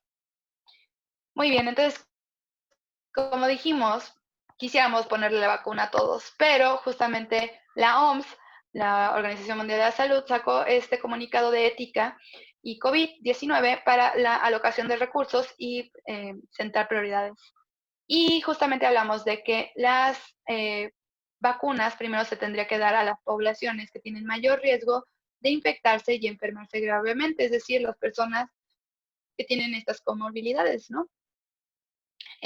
O el personal de salud, las personas mayores de 65 años, y esto es para maximizar el beneficio de la vacuna.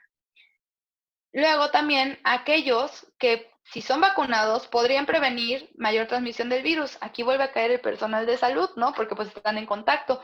O también podría caer tal vez el chofer de transporte público, no lo sé. Eso se tienen que hacer estudios para, porque pues ese chofer se está moviendo en varios lugares y entonces puede estar diseminando.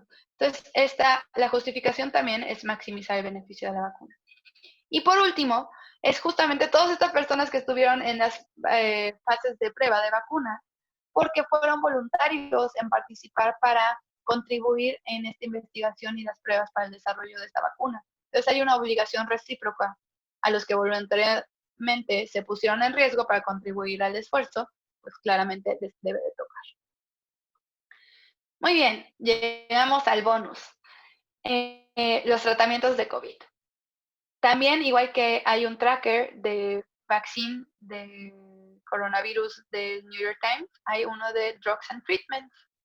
Entonces vamos a hablar rapidísimo sobre las opciones terapéuticas disponibles para el manejo de COVID. ¿Por qué estoy hablando de opciones terapéuticas? Porque una terapia o un tratamiento no necesariamente implica un fármaco. Entonces, vamos a empezar en esta. Justamente hablábamos en esta, la A,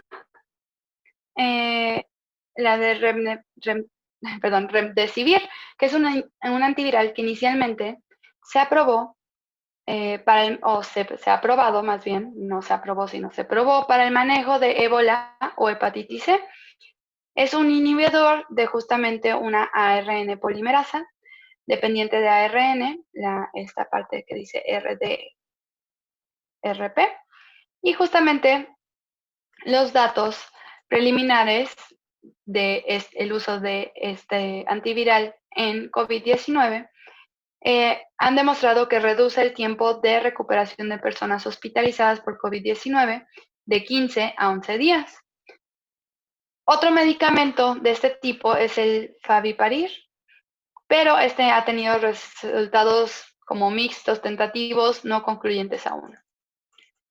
Otro de los medicamentos que vemos es el Lopinavir o Ritonavir, que son inhibidores de proteasa y que su uso no ha sido prometedor. El Arbidol, que es el que y tampoco ha tenido resultados concluyentes que digan que sí funciona. En la figura B podemos ver justamente uno que les va a sonar más, que es la cloroquina y la hidroxicloroquina. Los que esto hacen estos medicamentos es que aumentan el pH en los lisosomas y eso hace que se frene el tránsito del virus en la célula. Es utilizado estos medicamentos en malaria o para enfermedades inmunológicas como la artritis reumatoides o lupus. En COVID-19, en coronavirus, es controvertido su uso. ¿Por qué? Porque la OMS paró pruebas por cuestiones de seguridad, ya que se publicó en The Lancet un estudio que indicaba que había una mayor tasa de mortalidad en los pacientes de COVID-19 que habían tomado este fármaco. Luego, en el C, nada más recordando en el B, justamente en estos dos medicamentos, ha habido, ¿por qué les digo que les suena? Porque ha habido muchas noticias de líderes mundiales que toman este medicamento de manera preventiva, pero pues no hay datos al respecto.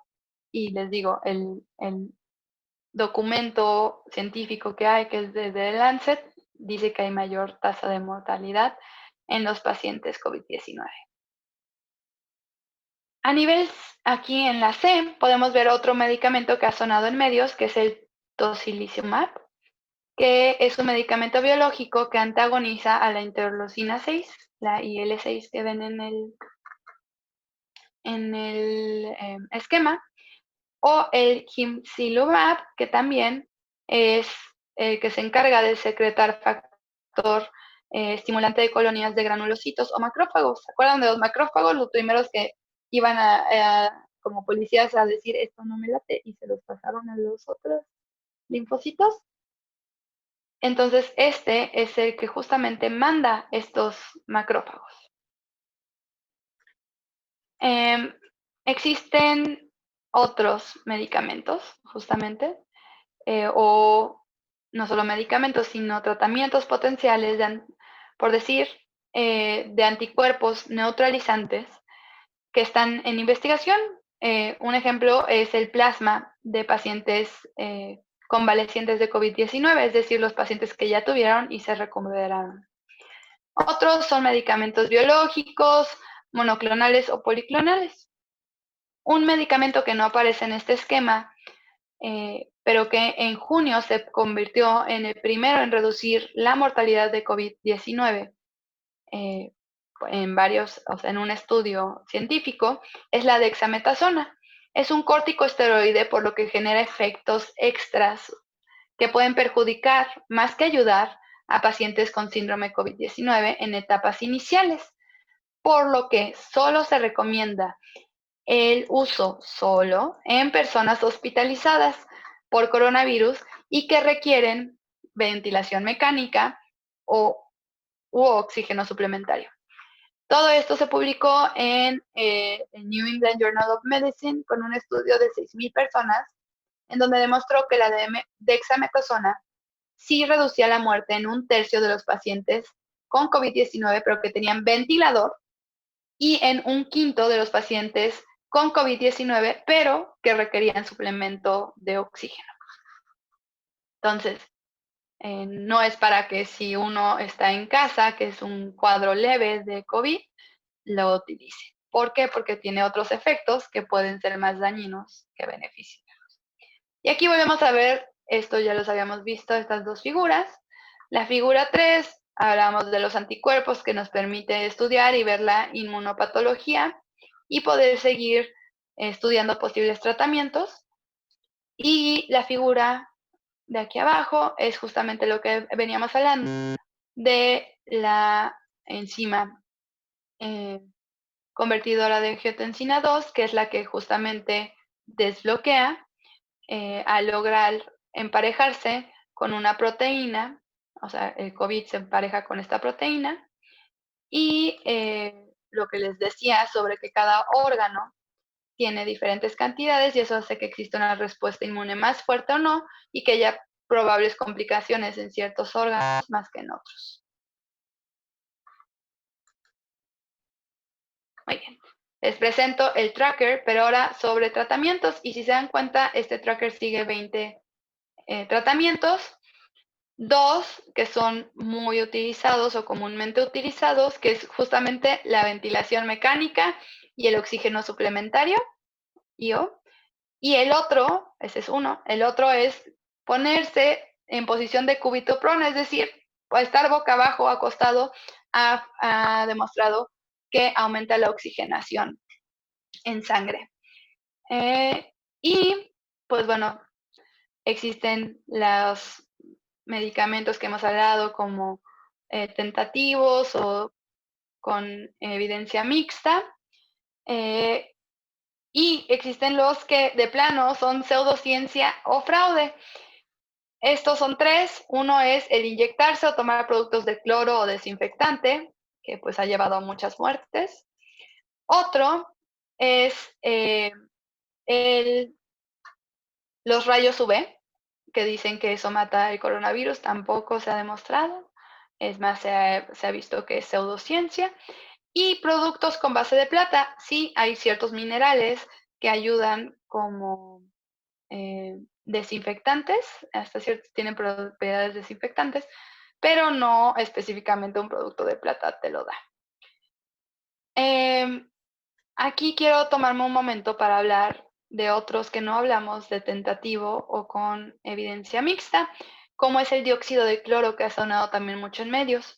Bolivia especialmente, pero no solo Bolivia, Perú, Colombia y Argentina utilizaron este dióxido de cloro, que es un agente blanqueador que se encuentra en una sustancia conocida como suplemento mineral milagroso, MMS por las siglas en inglés, y lleva años publicitándose como un remedio para muchas infecciones y afecciones, enfermedades, que van desde la malaria, la diabetes, el asma, el autismo, es más, hasta han dicho que sirve para el cáncer. Sin embargo, no hay pruebas de que sirva, que tenga eficacia, y las autoridades sanitarias en varios países eh, dicen que su uso es potencialmente dañino para la salud de las personas y se ha comprobado.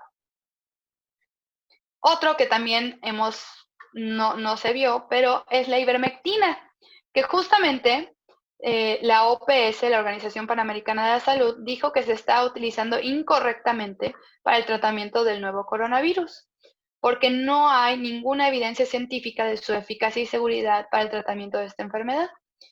A pesar de esto, autoridades sanitarias en Perú y Bolivia y algunas partes de Brasil han respaldado y han vendido ampliamente este medicamento. En Singapur, la universidad, o sea, el National University Hospital, está haciendo un ensayo con 5,000 personas para ver si la ivermectina previene que las personas se infecten, pero todavía no hay ninguna evidencia que lo diga. Bueno, ya para ir cerrando este webinar, voy a dar un pequeño debate sobre lo que les decía. Yo creo que somos seres humanos que tenemos que eh, pues conocer nuestra historia y aprender de ella, ¿no? Esto es una frase muy común repetida, pero quien no conoce su historia está condenado a repetirla. Y pues justamente por eso nosotros tuvimos una epidemia de influenza H1N1 en 2009. Hay que aprender de eso, de esa vacunación que se hizo y de todo lo que se hizo para esa epidemia, para a partir de eso construir en esta. Y pues vamos a hablar sobre como una pequeña puntos que yo considero que serían buenos a discutir, unas conclusiones y recomendaciones y una reflexión final sobre el sistema de salud mexicano. Lecciones aprendidas de la vacuna de influenza, pues justamente vivimos en un mundo globalizado, entonces justamente la vigilancia activa es clave, ¿no? Lo que les decía, nos estamos moviendo, entonces se van a perder muchas veces el hilo de los casos, pero si se puede conectar, es muy bueno y justamente nos va a servir y nos va a dar mucha información. Pero no solamente es eso, es tener la información y comunicarla, notificar inmediatamente se tenga. Y para eso se necesitan sistemas de información robustos que nos permitan notificar. Hay que también tener medidas de contención epidemiológicas poblacionales. Claramente en el 2009 estas medidas de contención fueron mucho más acotadas, no duró tanto como lo que nos está pasando ahorita. Y es normal, somos humanos, que queramos que ya se acabe y de ir relajando poco a poco estas medidas, pero son muy importantes no salir de casa sin el cubrebocas, el estornudo con la etiqueta respiratoria hacia el pliegue del codo, el lavado de manos es básico para muchas cosas, para prevenir muchas enfermedades infecciosas, pero en este caso, en dado caso que no se pueda, pues usar gel 30-60 segundos con la técnica de lavado, ¿cómo se llama? Mantener la sana distancia de los 2 metros, todo este tipo de cosas son cosas que se han venido repitiendo. Si no tienes que salir de casa, quédate en casa. Entonces, son cosas que, pues hasta no tener otra forma, una vacuna, un tratamiento específico, es lo que nos está salvando. Las campañas de vacunación estacionales, lo que les decía, vienen las campañas de influenza, son campañas de vacunas por estación y justamente se tienen que acatar y se tienen que hacer más en estos momentos. La voluntad política, de eso depende muchas cosas, lo que les decía, la diplomacia global para poder distribuir las vacunas a toda la población sin importar el nivel socioeconómico o de desarrollo que se tenga como país. eh, la adecuada y correcta contención, y a esto me refiero a la contención psicológica que se tiene que tener para la población de estar tanto tiempo encerrados con otros cambios, ¿no? Emociones fuertes que se viven en esta pandemia. Además de la contención también para el personal de salud es básica. La gente que está en las líneas COVID, recibiendo las llamadas día a día, el personal de salud, todo, ¿no? O sea, que está ahí en la primera línea, en la trinchera, atendiendo, pues también necesita tener este tipo de contención y apoyo. El abasto y proveeduría de vacunas, les digo, pues ya vimos varias farmacéuticas, pero también no se van a dar abasto, estamos en una pandemia, entonces también es necesario ver y priorizar, tener una reserva estratégica de estas vacunas, no acaparar todas en una nación, sino poder distribuirlas. Y pues el compromiso global para que se continúe en esta vigilancia epidemiológica y esperemos que algún día se pueda erradicar los casos en ciertos países, ¿no? Pero pues desgraciadamente, pues justamente hay que aprender, como dice este último punto, aprender a convivir con el COVID-19, porque pues llegó para quedarse y las siguientes pandemias que se vienen, ¿no? Eh, la discusión que yo propondría sería justamente el costo-beneficio de las vacunas. Si no, espero que con este webinar los haya convencido de que es una de las principales acciones en salud pública de costo-beneficio para toda la población las vacunas. Por eso es un bien común y hay que priorizar las poblaciones que la van a recibir porque pues volvemos a la parte de que hay necesidades infinitas y recursos finitos. La proveeduría de vacunas y la diplomacia en salud global, como les mencionaba, no enfrascarnos en ver quién tiene más dinero para pagarla a esta, la otra, no, sino ver que estamos en el mismo barco, hay que subirnos en la misma situación, estamos en el mismo mundo. La equidad mundial en la distribución y costos de vacunas, lo que les mencionaba de pues que no todo el mundo tiene la economía para poder obtener esas vacunas, cómo se va a poder garantizar, porque con una persona que salga de esas naciones, pues se va y reanuda todo el ciclo puede ser que haya sido un país que ya haya controlado su transmisión y lo reanuda. No para esto implica cerrar fronteras, tampoco es una solución viable de diplomacia en salud, ¿no? Y pues bueno, como conclusiones y recomendaciones, hay que ver la relevancia del trabajo interdisciplinario como base de la riqueza de cualquier sistema. Como les dije, no solamente es el personal de salud, es todas las personas que pueden contribuir y dar una visión diferente y hacer una visión mucho más grande, un producto mucho más grande, un sistema enriquecido. Y pues la importancia de la investigación epidemiológica en el ámbito tanto operativo, o sea, en el día a día, en las unidades de salud, en el vecino, que uno se vuelve medio epidemiólogo porque el vecino ya le contó y entonces el chisme y entonces de ahí llega y así se van haciendo los estudios de caso también, sino también pues no solo es que se quede en lo operativo, sino que haya una comunicación adecuada del operativo hacia arriba, ¿no? Hacia los mandos superiores y administrativos también que hacen este tipo de planeaciones. La convivencia del adecuado apego a un algoritmo de vigilancia epidemiológica. Ese algoritmo va a estar en constante evolución conforme haya nuevas lecciones aprendidas, pero que haya uno, no que haya 5 según una institución dice que se haga una cosa, la otra no. No, es uno para que así sea claro, un mensaje conciso, unificado, que nos sirva para todos y no haya confusiones. Y aquí está lo que les decía de Gavi, justamente la equidad en costos y distribución de la vacuna. Gavi tiene esta iniciativa llamada COVAX, que es justamente para llevar la vacuna en esta, que dicen carrera por obtener la vacuna, llevarlas a todos. Y pues bueno, hay que mejorar la transmisión de información en cuanto a la notificación inmediata, no esperarnos, porque justamente ese esperarnos es lo que hace que se empiecen a hacer brotes, que no sea un caso, sino son varios. Y hay que reforzar el sistema de vigilancia epidemiológica para que se dé para que justamente podamos confiar que ese dato es fidedigno, es bueno y que podemos confiar para tomar decisiones basadas en evidencia en ese sistema. La supervisión y capacitación continua.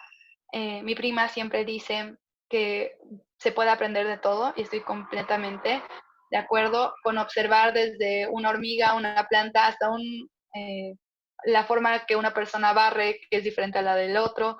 Todo eso nos hace reflexionar de nosotros mismos y nos hace aprender. Entonces hay que siempre, siempre, diario aprender algo.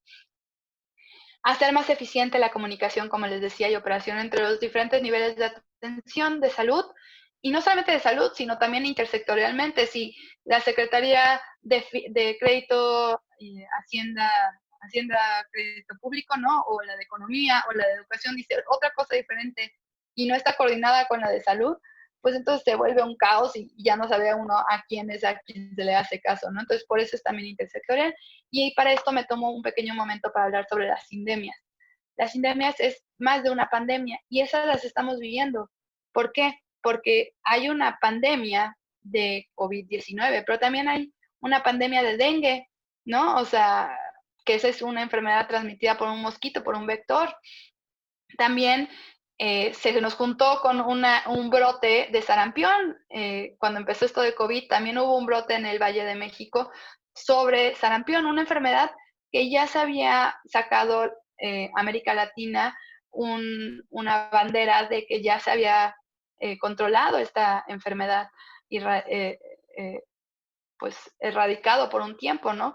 Y pues ya volvió. Entonces, estamos viviendo varias cosas y ahorita les menciono algunas infecciosas, pero también está la pandemia que vivimos del sobrepeso, de la obesidad, de, ¿cómo se llaman? Enfermedades crónico-degenerativas, no transmisibles, como diabetes, hipertensión. Podemos hablar también de la pandemia de violencia, ¿no? O sea, estamos siendo violentados por muchas cosas, la pandemia de adicciones, de aumento de suicidios. Entonces, todo esto son varias pandemias conviviendo, ¿no? Entonces se llaman sindemias y es algo que también tenemos que tener en consideración, porque pues sí, no es dejar de atender lo que ahorita vemos como urgente, que es el COVID, y dejar al lado lo importante, que son otras cosas que también de salud están sucediendo. Y para todo esto hay que recordar siempre los determinantes sociales de la salud.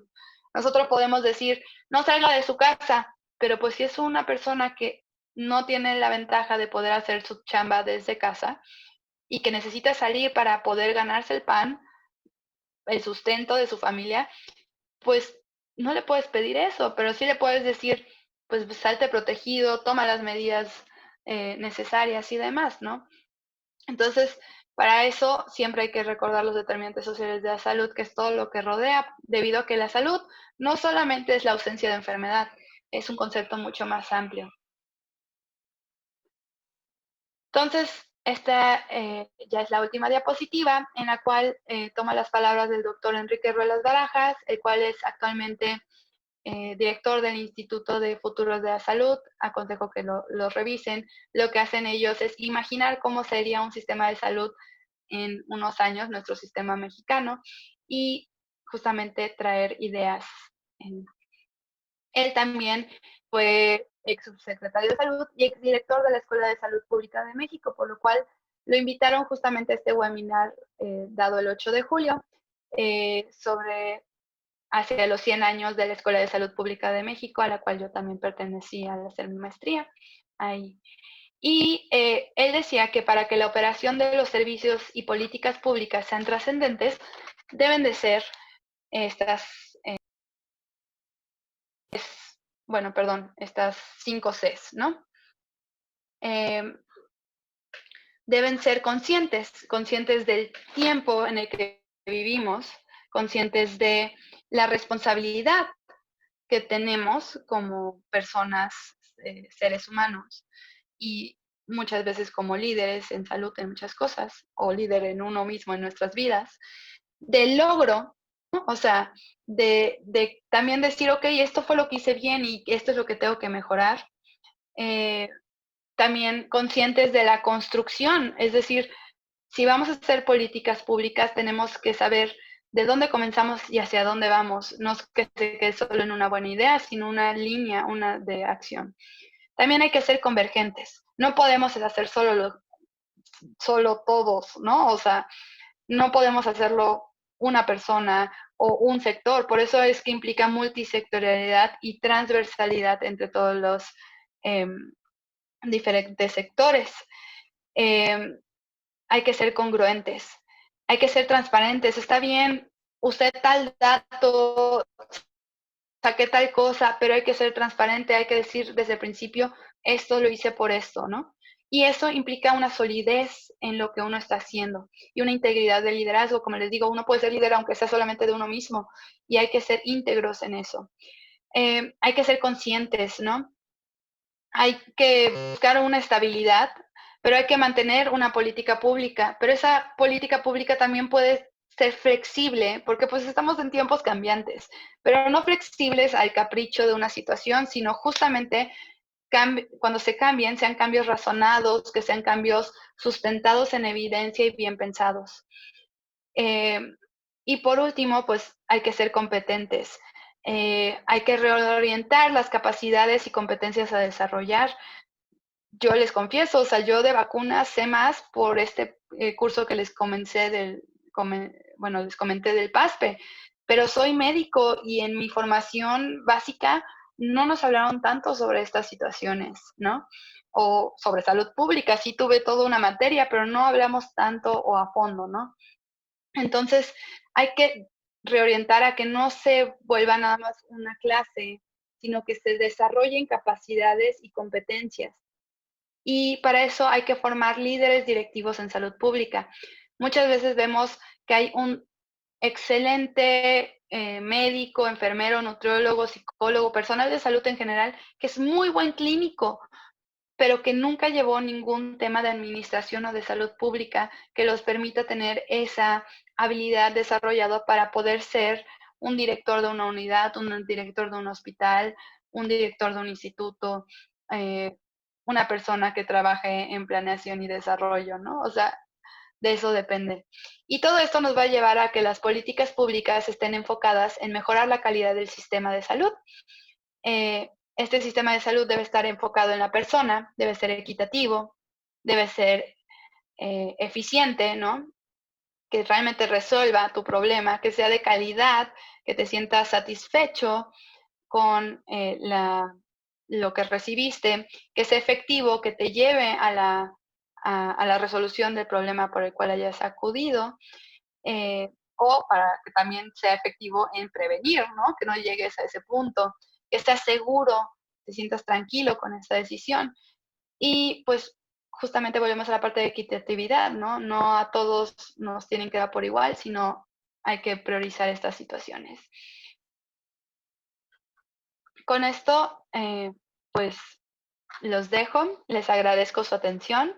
Soy Jimena Werner, soy salubrista mexicana, soy de Feña de nacimiento, pionera cancunense, chapaneca de corazón y nómada de nacionalidad. Agradezco a César Jerónimo Esquinca por donar su frase y adaptarla yo a mí. Soy consultora independiente y pues aquí les dejo mi correo. Cualquier duda, les digo, si quieren utilizar las diapositivas, les pido me escriban nada más porque así me hace sentir que mi diapositiva viajó a algún lado y llegó a otra mente y espero, como dice aquí el eh, elefante, pues que les haya dejado más preguntas, porque justamente eso habla de que los hice o sembré una semilla de curiosidad en ustedes y empezar a pensar más sobre esta eh, situación que son las vacunas, que son, como les he dicho, una de las maneras para avanzar en la salud global más costo efectiva existente. Eh, cualquier cosa, cualquier duda, quedo a sus órdenes en el correo. Tardaré un poco en responder, pero ahí pueden también obtener cualquier bibliografía extra que necesiten o dudas. Muchas gracias por su atención y hasta luego. Cuídense mucho, manténganse saludables y estoy seguro que la solidaridad que hay en nuestros corazones nos va a hacer salir triunfantes y reforzados de esta epidemia y pandemia.